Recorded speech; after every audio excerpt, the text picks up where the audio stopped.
My name is Jay Pratte, and I am currently the zoo director at Miller Park Zoo in Bloomington, Illinois.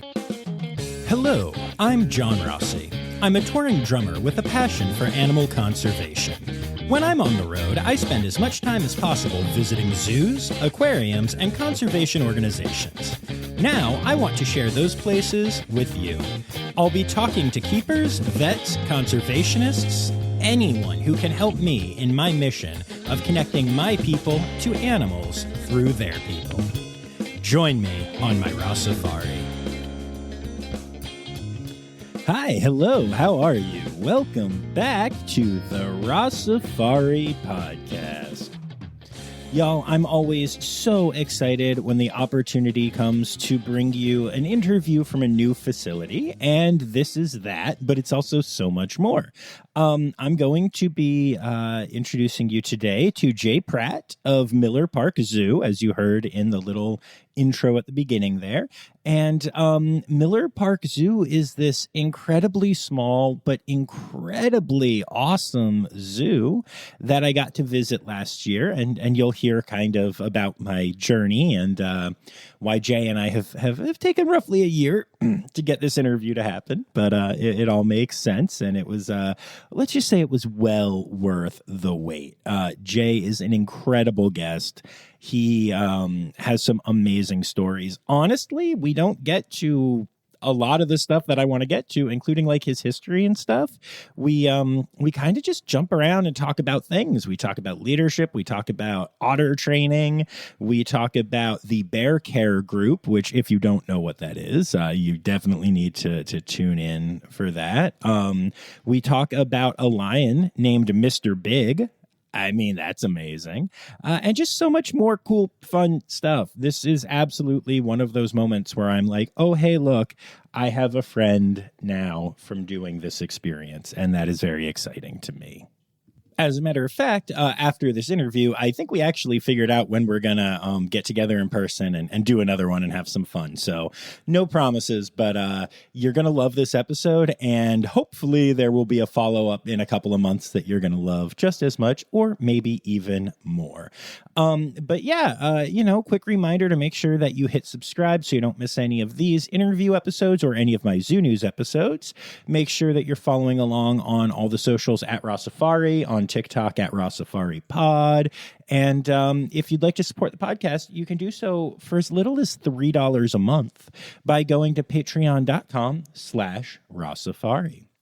All right, so let's get to it. Here is my interview with Jay Pratte of Miller Park Zoo.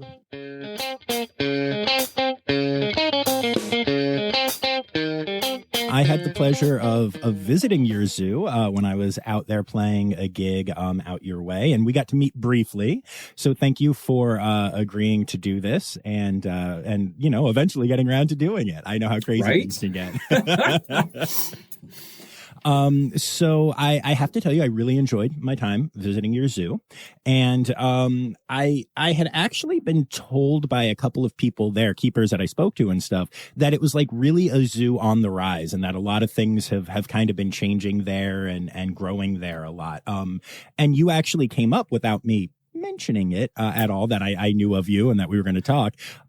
So before we get into your past, I'd love to hear about just some of what you've been doing at the zoo. So when this position had opened up and my partner and I decided that this was an opportunity that, could support if I applied for. And then when I was the successful candidate, they, let me know, I knew a little bit about the zoo. I'd never visited it. I'm actually quite close with several of the folks up in Lincoln Park in Chicago. So I knew the area. I'm Canadian. I'm born and raised in Southern Alberta. So the Midwest is basically the same thing for me.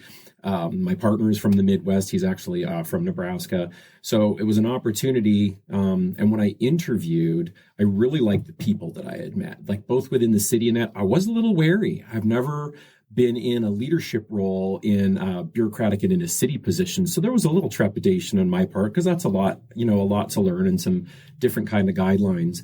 But they had said, we really are trying to bring somebody in who can, ensure we, continue on with our AZA accreditation and address some morale issues that have just developed, like, with the team over time. We really want to improve the culture. That ended up being a bit of an understatement. However, as we started kind of diving in, there had been a lot of transition in leadership, not only within the zoo itself, but within the city. And so I think there was an inherent lack, not only of understanding of what the situation was, but there was not really anybody remaining that knew what it could or should be based on current community standards. And so I came in, and of course, the first thing I had to do was get some stuff immediately updated for USDA, get an emergency contingency plan in place, plan for an inspection. And then I also had to immediately start completing all of the very extensive AZA accreditation application paperwork that I started in October. It was all due the beginning of February. And it's, as you've probably seen, anyone can look it up, it's hundreds of pages of documentation and application materials. I had just started. I'm not familiar with the city, the zoo, the budget, protocols. I had to rewrite or write so many different things to make sure we were trying to meet the standards and then plan for an inspection team.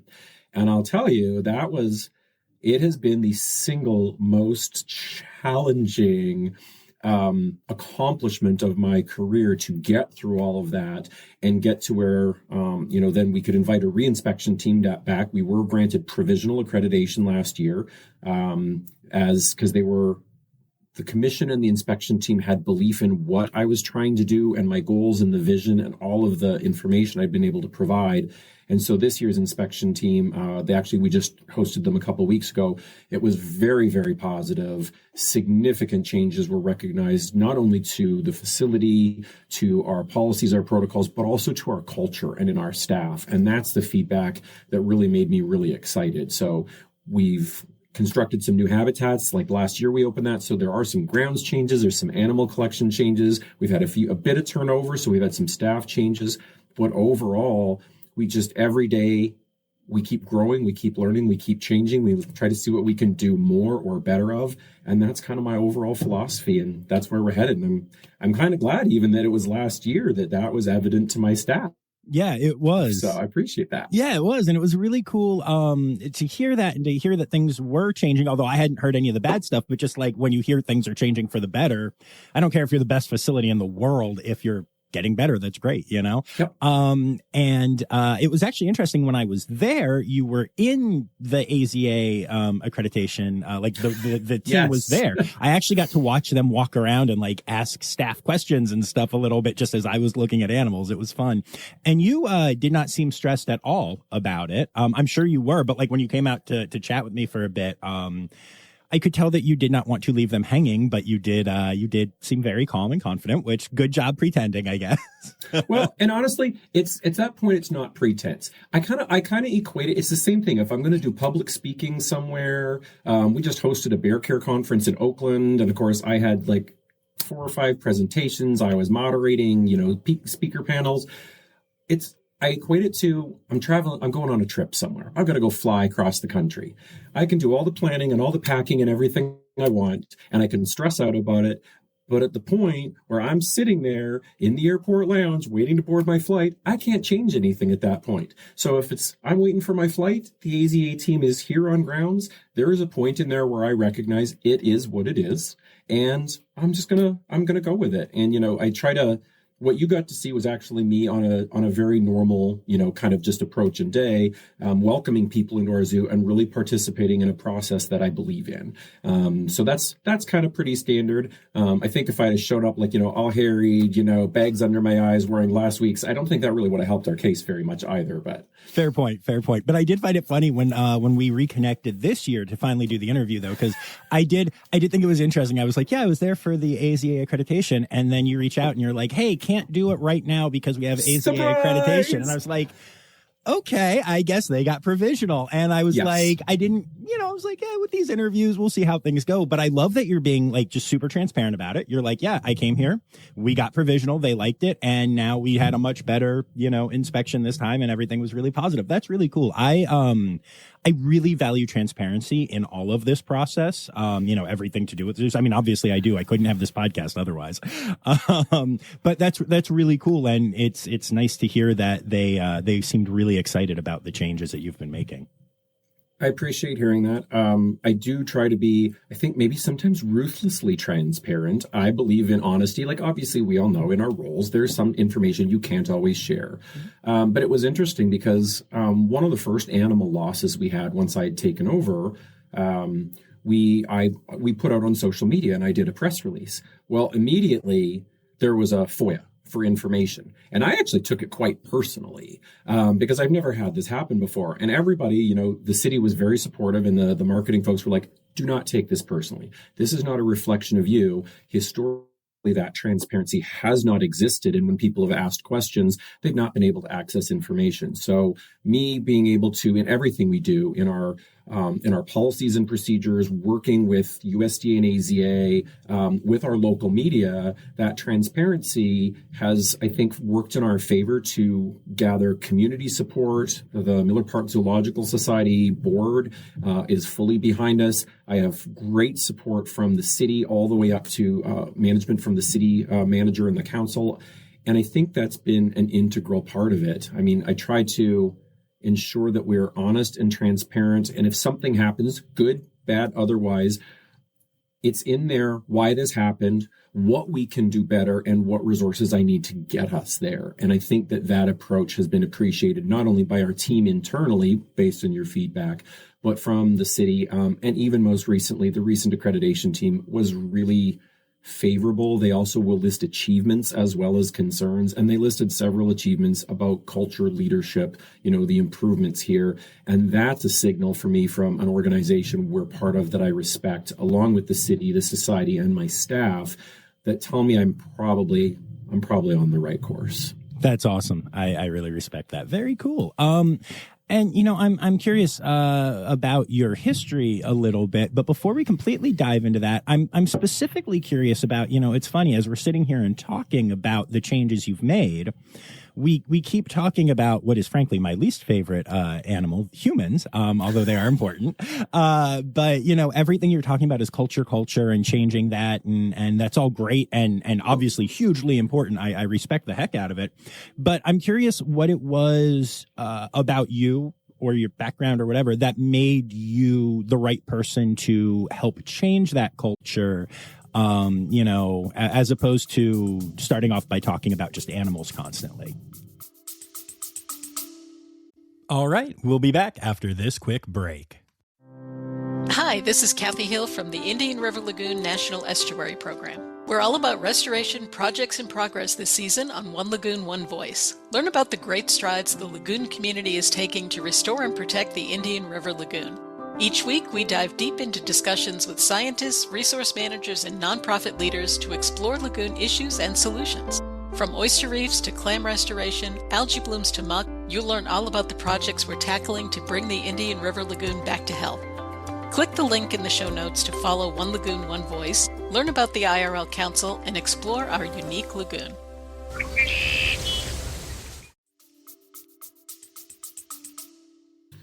So it was a very like kind of straightforward job description. You know, when I was here, I started off I was born and raised in a little tiny town in southern Alberta, Fort Macleod. We were nowhere near a zoo. The closest zoo was a Calgary Zoo, and I think we went there once, and I was so young I didn't remember it. Fair. And I grew up and I loved animals. I did. I don't know why. It's that whole biophilia thing. Like, I was born with a love for animals and nature I can't account for. And I always loved the big cats or tigers. On my bedroom wall, there was a giant poster of a tiger. I can still remember it to this day. On the other wall was a giant poster of Linda Carter as Wonder Woman. Do with that as you will. But, you know, I always gravitated towards science. I watched National Geographic. The movies I loved had like animals in them. And I just always wanted to learn more. But you either had to be a veterinarian or a farmer. And I learned very quickly with one shadowing day, I did not want to be a veterinarian. And then, like, you know, farming and working with animals in agriculture wasn't of interest to me. So I started getting and working on my degree. I thought I would go into environmental law. I was one of the smartest kids Fort Macleod ever put out, so I could head for whatever path I want. I figured for my family, they're going to want me to be a doctor or a lawyer. Maybe environmental law will keep me near animals. I had no clue. And so when I fell into zookeeping. I literally did. A friend called and said, "Hey, there's this place that has all these big cats outside of, the city. You should go check it out." I started volunteering. Within a month, I was working there. Within another month, I was helping run the place. I changed all my degrees, both my bachelor's and my master's, and I never looked back. And so every time I've made a step in my career, it was taking care of my favorite animals. And then it was, how can I do more and help other staff and join like the AAZK, the American Association of Zookeepers community? Well, now I can talk about what I've done with a group and I can grow that bubble. And my career, whenever I've made a change, it's because I've wanted to do more. I've hit this point where I have information and skills, and I wanted to be able to affect more animals, more people. And that's kind of where I was sort of climbing up. And the last couple of years, the recruiters started coming after me. And that was a signal to me that said, I may need to take the next step. And I focused pretty much solely on AZA accredited zoos, although there were some international facilities that reached out to me for interviews. But I'm very also protective of my quality of life for my family. It's myself, my partner, several rescue animals. So we have a house, we have our yard, we have a quality of life that we really enjoy. And so when I was looking for opportunities, there were going to be ones that I thought not only could I fit in and do the job properly and well, but it was in an area where we wouldn't have to sacrifice or diminish those things that, we love for our home and our lives. And when Miller Park Zoo came up as an opportunity, I immediately applied, just based on some of the variables we talked about.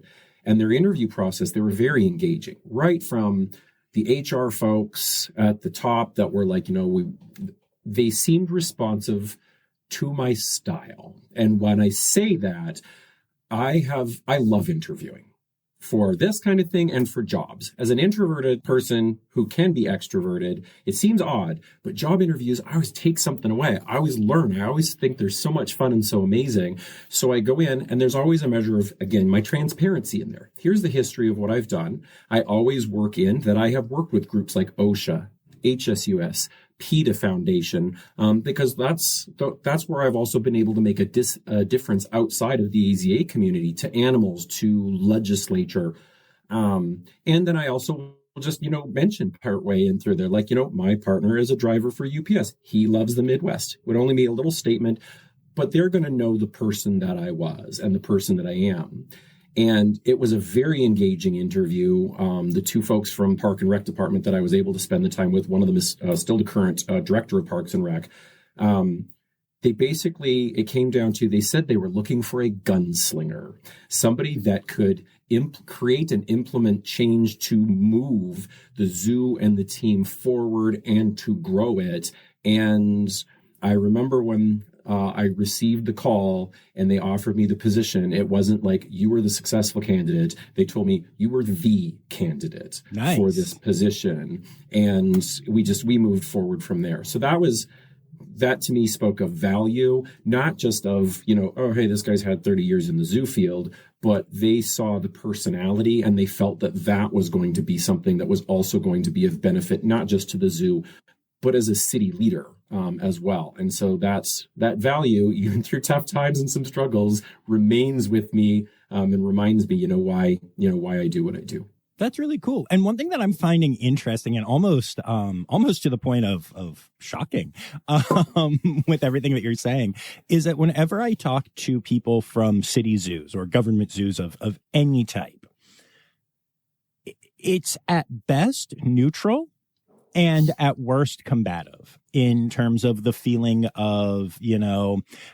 heck, half the time, just the red tape to get an interview with somebody from a city zoo. Like, I always like to point out that there's one that I've had on like once a year since I started.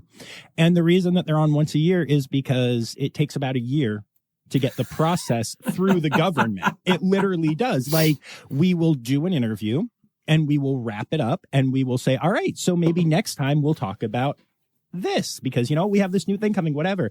And then they start the red tape. And then 10 months later, we get the approval. And then it takes some time to schedule and me to get there. And so, it takes right around a year each time.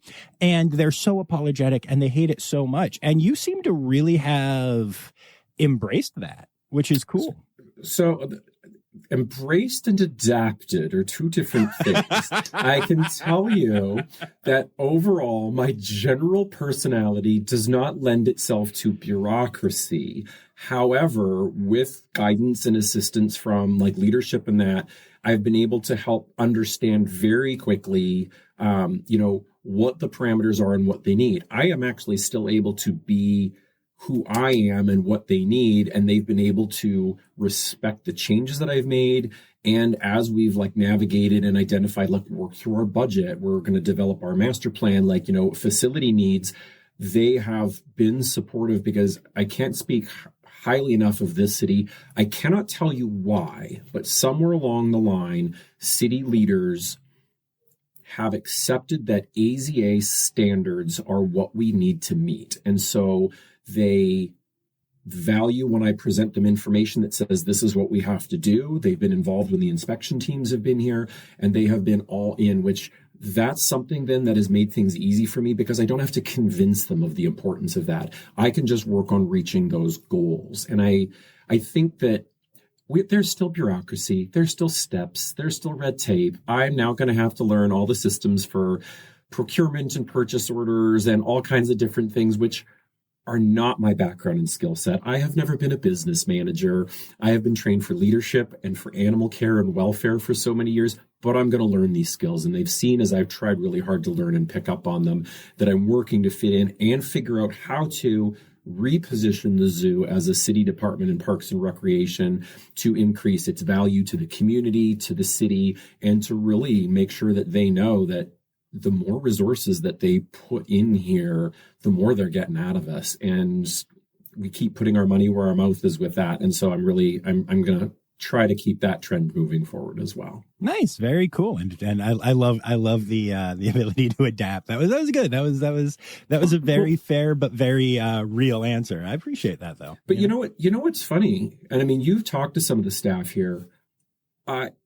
It was surprising for me. You come to I think if we are not the tiniest AZA accredited zoo at around 4 acres or whatever else, we're like the second smallest. I think we might be the smallest. In the middle of the Midwest, like nobody knows where Bloomington is. You Google Bloomington, it automatically puts you to Bloomington, Indiana. Yes. So you have to be really careful if you're booking flights or tickets for anything. When I got here, so much of the staff, there's a junior zookeeper program here that's been going for 50 something years. These kids have come up through this program. They've been volunteers. They've worked here for summers. Like so many of the staff here have been to other places and then come back. Wow. Because I can't tell you why, but something about Miller Park Zoo generates this dedication, love, and commitment in so many staff members and these kids that come in and join the programs and in the community.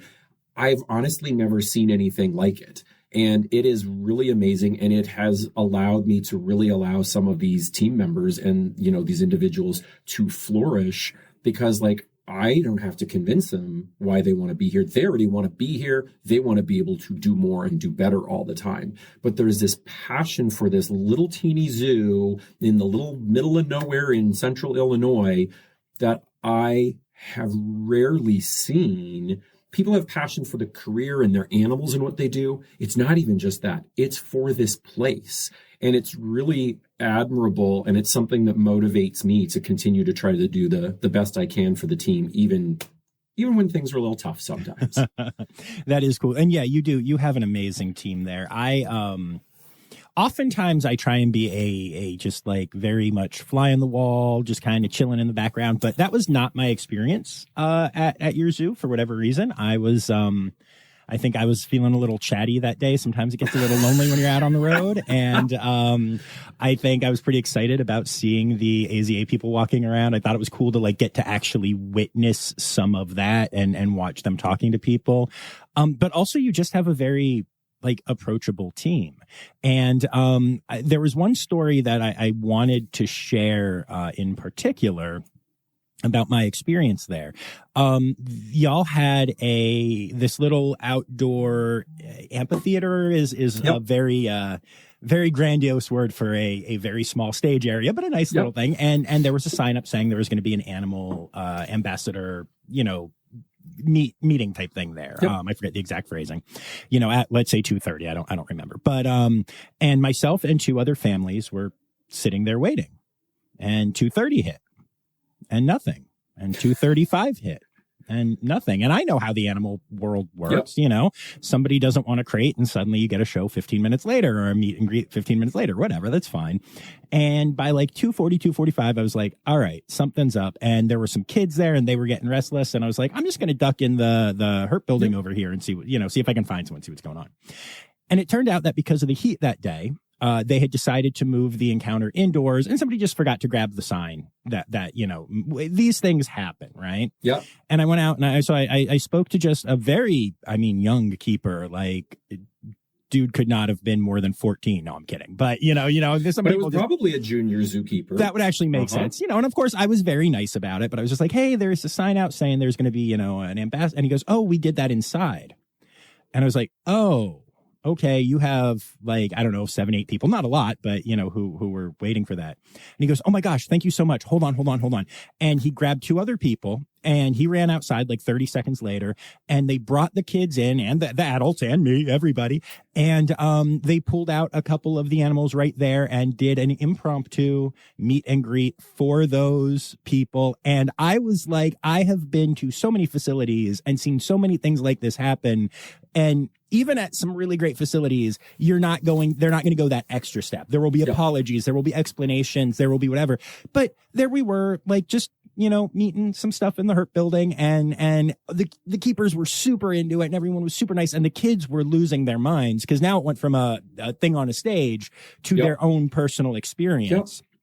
And I was like, this is very, very cool. Also, your gift shop team would not let me leave without giving me recommendations for coffee, shopping, best restaurants. And they did not know, John from Rossifari. Yep. I just happened, they we were chatting, I think just about some of the merch, and they were like, oh, are you not from here? And when I said that, forget it. And the rest of my night was planned by the gift shop team, and I listened to them, and I had some of the best coffee that I've ever had. And it was such a great, personable place, and all of that really, really stood out to me. All right, we'll be back after this quick break. What if I told you scientists discovered 100 new species in the deep ocean? Why did crocodiles survive extinction? Megalodon. How did it go extinct? Hey, it's me, Forrest Galante, wildlife biologist. You might know me from Joe Rogan's podcast or my various TV shows like Extinct or Alive and Shark Week. Join me and my friends as we dive into the wild world of animal anomalies and everything wildlife.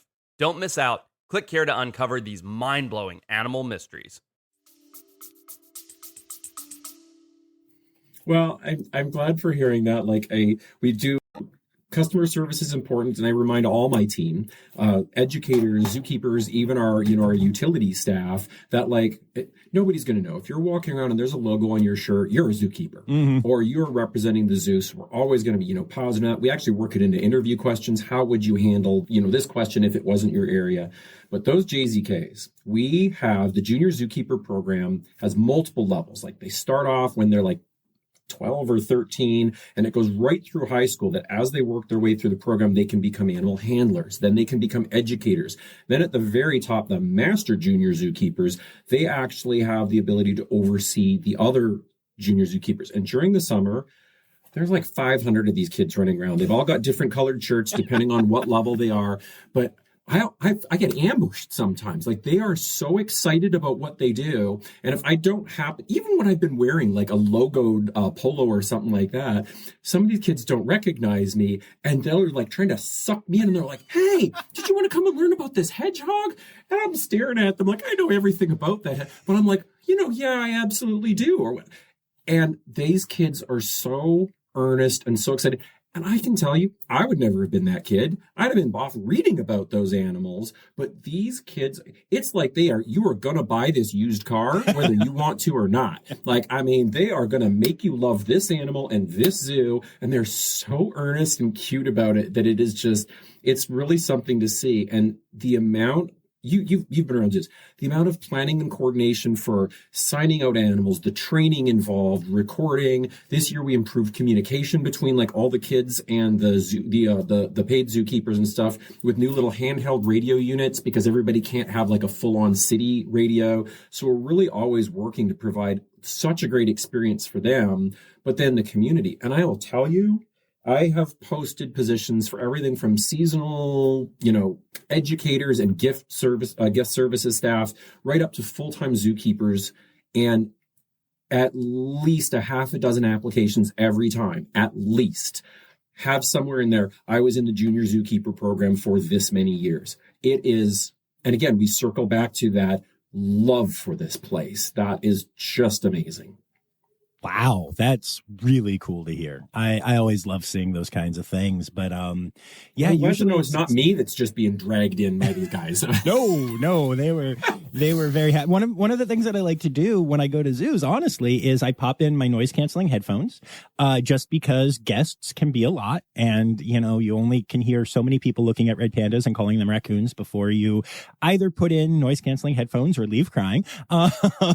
And I like to have like a very like me time at zoos, but yeah, your facility didn't really allow for that, but like in a good way, and I really appreciated that.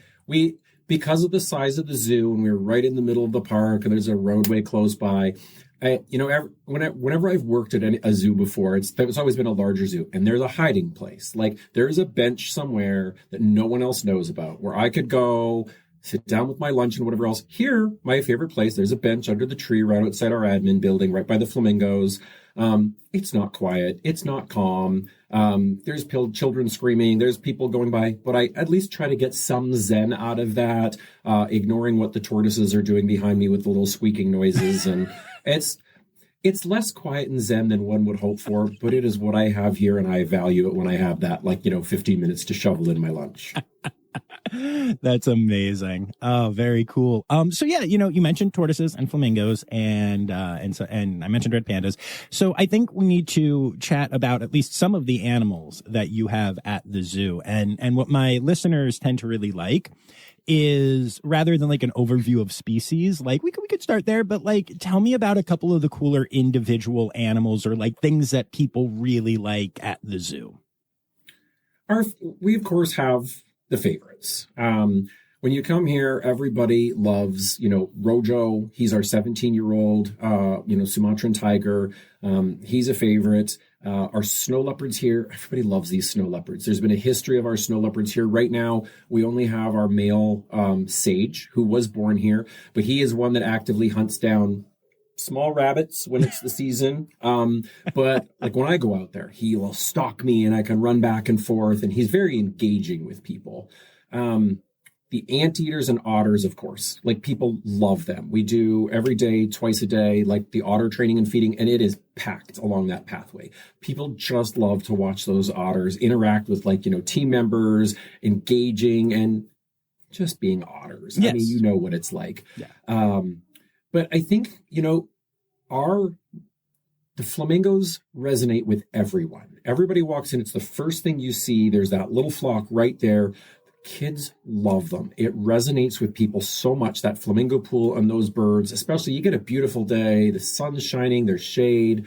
I think those are a big one. But our favorite animal, if I had to say, across this whole zoo is our cockatoo. We have an animal ambassador named Henry. He's been here for many years. During the summer, he's got his own enclosure out in our Wallaby Walkabout where he talks to and freaks out with and entertains staff all day. He is a regular education ambassador. We have zoo board members and donors that love this bird. They contributed to a new enclosure for his indoor housing this winter and stuff, to help us out.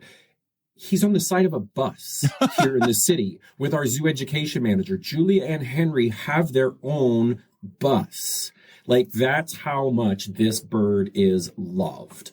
And so if I had to put this place's personality into one of our favorite, little family members, it would be Henry the cockatoo.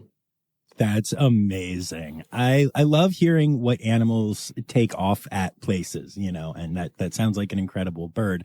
You mentioned the otter training demonstrations, and I actually got to see one of those when I was there, and I thought it was very engaging, very well done.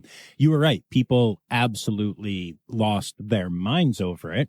And you had an interpreter out there talking about things and the keeper doing the training thing. But can you talk a little bit about what that is like for people that are listening and kind of what makes it unique? Because I've not really seen that in depth of an otter training anywhere that I've been where it's like presented that way. And I thought it really was cool. So what you see, so for like a little bit of history, I'm sure most of your listeners know, but like operant conditioning, positive reinforcement, reward-based training is our primary premise here for how we want to be able to manage all of the animals in our collection. That's actually my personal background. I started off I just evolved after I had my bachelor's. My minor was in operant learning, and it was one of those things I just did. I hate the term whisperer because I think, it turns into magic or sorcery. The attention to detail and the ability to learn how to navigate and respond to cues that the animals are giving us.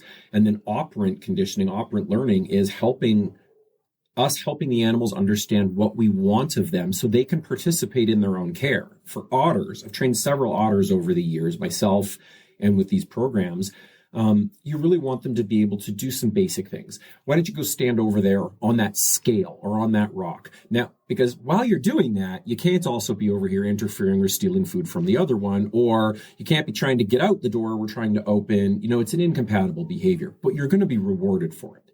And then we'll often use a target with most species or animals. It can be a stick, a ball and a stick, a buoy, and you teach them to touch body parts to it. But by doing that, people can watch in our otter demonstrations. It is the single most basic behavior. Touch your nose to this, you will get a reward. But suddenly they can go somewhere to touch their nose to it. They can stand up, which the otter stands up and everybody's like, oh my God, the otter's standing. It's so cute. And you nod and smile. But we can then use those to teach more advanced behaviors. We can teach them to shift into a smaller cube or shift area where we can now get them used to us with a barrier safely inspecting them for medical or health issues. We can weigh them regularly. We can get them to shift into a crate. So if they need to be transported somewhere for care or relocated, for facility maintenance or work, up to advanced where I've trained otters for voluntary injections, open mouth behavior so we can see dental exams, administering eye drops and other types of medications. Well, we don't show those complex behaviors when they're in their habitat. People really get the gist of not only what can we teach these animals, but the most important part of that is the essence of zookeeping. And I know you know this, and generally, aside from a few places, the zookeeping career is not one you join for financial gain or benefit over your life. You do it because you have a passion and a love. And how that hard work and dedication ends up being reciprocated is our animals. When you know you're making a difference in their life. And I summed it up. I actually did a presentation at our Bear Care conference this year, and it was called Trust. And rather than teach them, here's how you train in that, these people have heard this from me for years, I spoke specifically about the importance of relationship building, how to build and maintain trust through varying kind of things. And when you see those keepers out there training the otters, out in the habitat, it is very clear that those otters trust the team members. Even if they don't get it right all the time, sometimes they miss a cue or the reward comes late, they're right back there participating because they trust that they have their best interests in mind and they want to be part of that. And it's some animals, it's subtle. You'll never see that level of, effusiveness from a snow leopard or a Galapagos tortoise, but it still exists. The operant learning gives us the opportunity to teach them to participate in, and that this is going to have a reward for you. And then that's what helps us build that trust. And those little otters, Henry, these are the best examples we've got because they're under human care for their entire lives. These animals aren't ever going to be released. So it's our obligation to provide them the best care we can and make sure we're part of their lives now.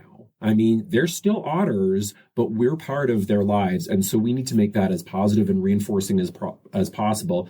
And the trust that we develop with those animals lets us go out and in front of a bunch of strangers and screaming children and God knows what weather and whatever else, they're still going to come and they're going to participate in their training demonstration for their fish and be happy to do so because we've been building those relationships with our animals.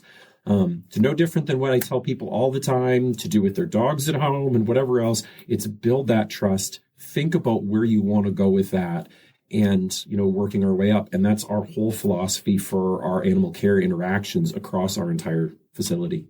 That's awesome. And, one thing that I think I always love, training is such a huge thing for me. And I've had Steve Martin and Wouter Stillard and Hillary Hankey and I'm obsessed with training. It's so cool. And I've applied what I learned to my relationship with my son, who will be turning 10 soon. Right. And we have the best relationship. And he trusts me so much. And anytime he does anything, he's a good kid, but anytime he does anything where my reaction, my instinct is to be like, gotta squash this, I never do it. We're gonna talk and we're gonna do positive reinforcement and we're gonna, I'm fortunate that with a human, you can actually use, words rather than, it makes it a little easier. But, outside of that, I've always approached it from what I've learned from the amazing trainers that I've talked to and stuff. And, it really makes a difference. And I can tell and I can see it compared to even his relationship with just other parental figures and grandparents and stuff in his life and everything. He is completely open and honest with me about things. And we have a lot of trust and it really helps. Well, and the key is all of operant learning. And it's not just animals. This is everybody. Every living thing learns. And operant learning is just you learn from the consequences. And if it's positive consequences, you're going to do the behavior again. If it's negative consequences, you're not going to. But the key in there is with animals, with your children, with your spouse, they have to know what the desired behavior is. If they're just always getting aversive responses for what they do, but they don't know what to do to get the reward, then they end up confused. And so it's providing the guidance and trying to teach them this is what we're hoping for, or using your words if you're a human adult, and then reinforcing with thank yous, with praise, with recognizing, and then remembering. We're not always going to get it right every single time. You're allowed to fail. You learn from it, but then always just trying to keep, as long as it is reinforcing to the other individual, animal or person, they're going to trust you more. They're going to look at you. They're going to be glad when you walk in the room. They're going to be happy that you've shown up there. It's not going to be like, oh, here we go, or whatever else. When you think about the most difficult relationships, I've watched it with people, I've watched it with animals. People fall back, the old habit, nagging, or, whatever else. These are aversive responses to people, that no one wants. And animals that have not received maybe this type of trusting care or this reinforcing approach using super old school methods, was back in the history of animal care, you can see that it's affected how they trust their caregivers overall. And you can fix it. My favorite animal was a lion. His name was Mr. Big. And I was working with him, and he was an older lion. And he was one of those ones, if you pissed him off, he was going to escalate. Like, it wasn't like, I'm going to walk away and I'm going to ignore you. That's a very big cat thing to do. He was 100% going to bring the fight to you and escalate. So then you had aggression. And there was no trust there. And I worked with him for several years. And all it was building trust. And it went from this animal that, couldn't shift. The sight of caregivers or vets or anybody would set him off or whatever else to he always still had attitude. He would complain forever about what I was asking him to do, but he was happy to take the rewards and he always complied. And when I showed up, he always knew that situation was going to be positive. And over the course of years, we took this animal with a history of fear and aversion and aggression towards care staff. And he participated in every stage of voluntary care you could hope to do with a full-grown male lion through barriers. We put special little doors in. I got him to where he would allow us to bring his tail out. We could monitor blood pressure, do voluntary blood draws, to where I could hand, with veterinary oversight and permission, for anesthesia, if we had to do testing on him or if he had to have some sort of dental work, I could do it by hand through a barrier. There was no dart guns. There was no risk of harm. And it reduced the amount of the pharmaceuticals we needed for that immobilization. He was calm, and he would be out in less than 5 minutes right where we were, and I would stay with him. And because it was so calm and he was trained for it, when he woke up, he wasn't mad at me again either. Wow. He didn't remember something terrible. And that's a journey. Like, I have pictures of him and whatever else everywhere, in my home, in my office, whatever else. And well, listeners can't see. You can. He's right here. He's gorgeous. And he is 100% what we can do when we think about the animal or the other individual's experience and how we can affect that. And I fail. I have rough days. I go home and, like, I'm so tired on my temper, I miss an opportunity to reinforce. Or like you said, you get that, and then they become sensitive to it because they're like, oh. And I have to try to do the same thing for my partner and recognize when, like, he's not trying to pick a fight or piss me off. I've had a long day. I'm responsive. Let me figure out what to do about this. And I'm not always perfect, but I always want to try and grow and do better. And it does. It changes who you are. It changes the people around you and how they regard you. And animals are exactly the same way. Whether it's your dog, it's an otter, it's Henry, it's Mr. Big the lion. And that, for me personally, it was animals forever. That's why I was a great keeper. I was the tiger trainer. Then I was the giant panda trainer. And then it was everything. It was octopus, crows. I learned, oh my God, I love training everything. And I've taught it around the world through AAZK, through the Bear Care Group. And now I've hit that weird, servant leader kind of, zoo leader approach where I get excited when my staff gets excited that they've reached their goals. And I can also see them responding as individuals to this same methodology. So that's what becomes reinforcing to me. And like you said, knowing that animal loves you and knowing that they respond to you in a way that, shows you're providing awesome care. I take that from people the same way. And that's what keeps me going on any given day. That's awesome. I love that. I love that so much. So we are winding down time-wise here. And I can already tell you, sir, that we're going to need to do a second interview at some point because I literally feel like I've barely scratched the surface with you. And I want to have you on again. So we'll figure that out down the road. Absolutely. But there was one thing that I did need to ask you about before we get to our final questions, which involves your shirt right now. And you've mentioned your group a couple of times here. So can you explain to me what that organization is? So I am currently founder, one of the remaining founders and president. It's called the Bear Care Group. It can be found online at bearcaregroup.org. It is a nonprofit that we started 15, 16 years ago. It was originally myself and Elsa Poulsen. If you look up Elsa Poulsen, she is no longer with us. We lost her to breast cancer several years ago. But we started the Bear Care Group to be a nonpartisan resource group that was developed to help bear caregivers anywhere around the world. It didn't matter where you were from. You could be rescuing them in India. You could be working in an accredited or a non-accredited facility here in the United States, Canada, around the world. You could be taking care of bears in a circus. If your goal was to take better care of your bears, we were there for you. And it grew in scope. We always have maintained our website. We've got our social media presence. Our board has obviously evolved over the years. Elsa did write 2 books before she passed. One is called, her first one was Smiling Bears, which talks kind of a bit about what we did. And my favorite one and the most moving one, and I use a lot of times, because it tells a story like what I did about Mr. Big in ways that anyone that loves animals, you can't put it down. It's called Bearla's story, Barle. You can find it on Amazon, and it talks about when Elsa was involved in rescuing one of these Suarez circus polar bears when it came to the Detroit Zoo, and all about that whole process, her building trust, and how this little bear that came from a less than optimal environment grew to become a full polar bear, thrive, reproduce. And it's very Elsa in its essence, and her dedication to bears really had her recognized as a hero for bears everywhere around the world. And when we lost her, I took over as president, and we've still maintained that. We offer every year, COVID, we switched to online opportunities, conferences, and workshops.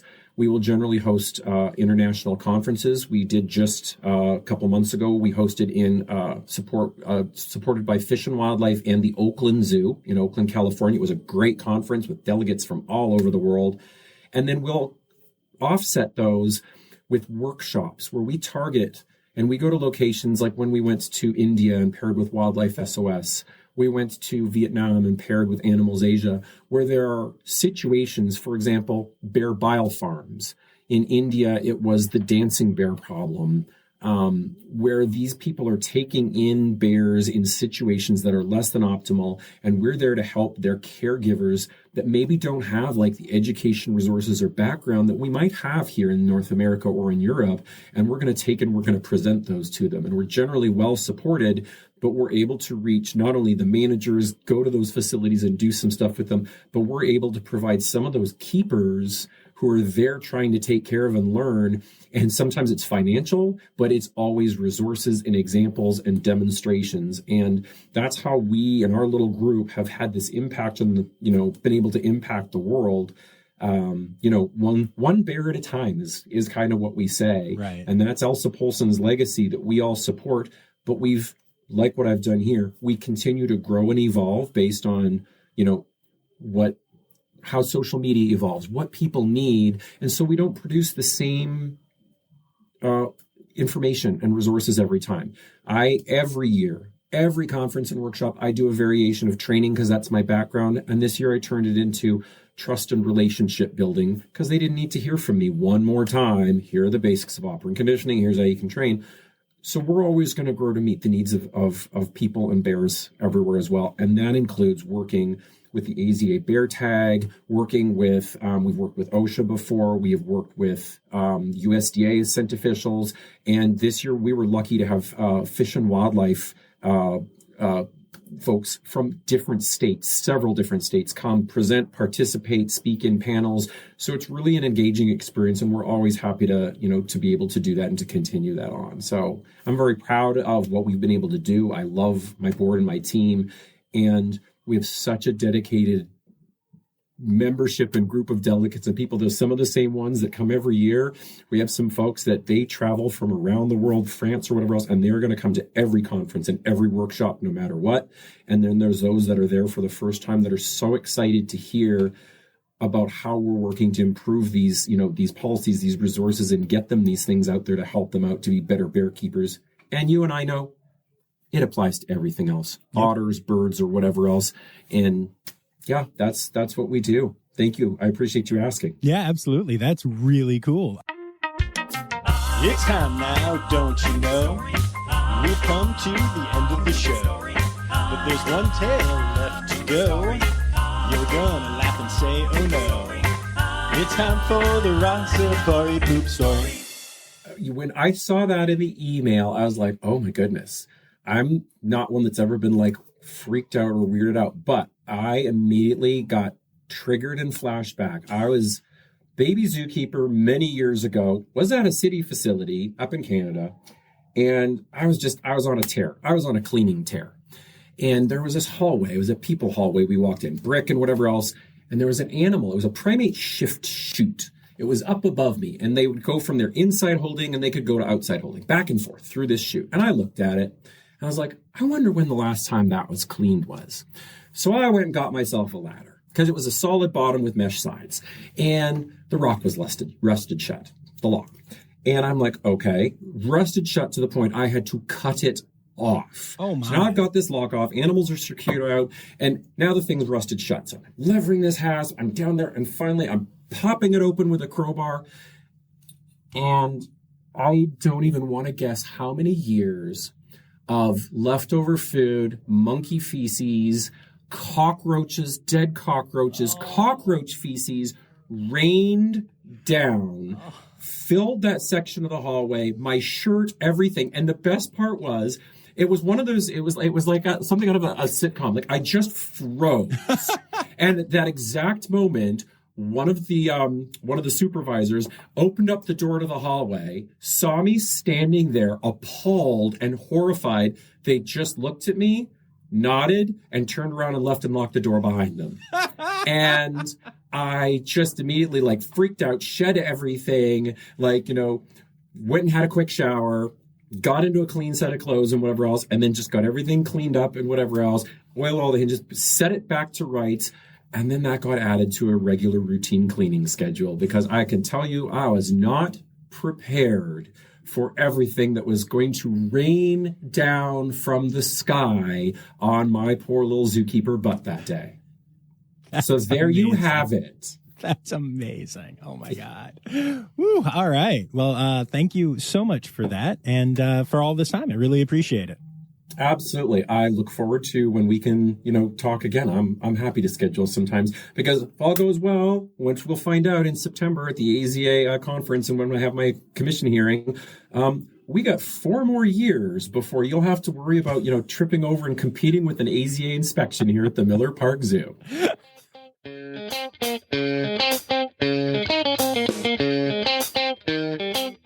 So much fun, such cool information. One of the things that stood out to me about that one was the fact that the Bear Care group exists, whether accreditation exists or not. So I just thought that was really cool. I think sometimes places like the AZA can become very insular, even though, I love it and support it and am a part of it and all the things. But I don't know. It stood out to me when Jay said that like, yes, this is a resource for anyone who cares for bears and wants to better care for bears. I thought that was very cool. So yeah, I hope y'all enjoyed that one as much as I did. I did want to take a moment here to thank my Red Panda level patrons, Dr. Laura Schenk, Dr. Stephen Williamson, Barbara Bennett, and Jenny Owens. And hey, don't forget to be back here on Friday for Rossifari Zoo News. And until then, remember, friends, the word credits backwards is Steiderk. The Rossifari podcast is produced, hosted, and engineered by John Rossi. Editing and fact-checking by John and Dr. Zoe Rossi. Our theme song is Sevens by Nathan Burke, performed by Nathan and John. Interrupting John theme and additional voices by Taylor Isaac Gray. You can reach John directly on Instagram and Facebook at Rossifari or by email at rossifaripod@gmail.com. Rossifari is part of the Daydreamer Media Network. Now, stop listening to me and go visit a zoo.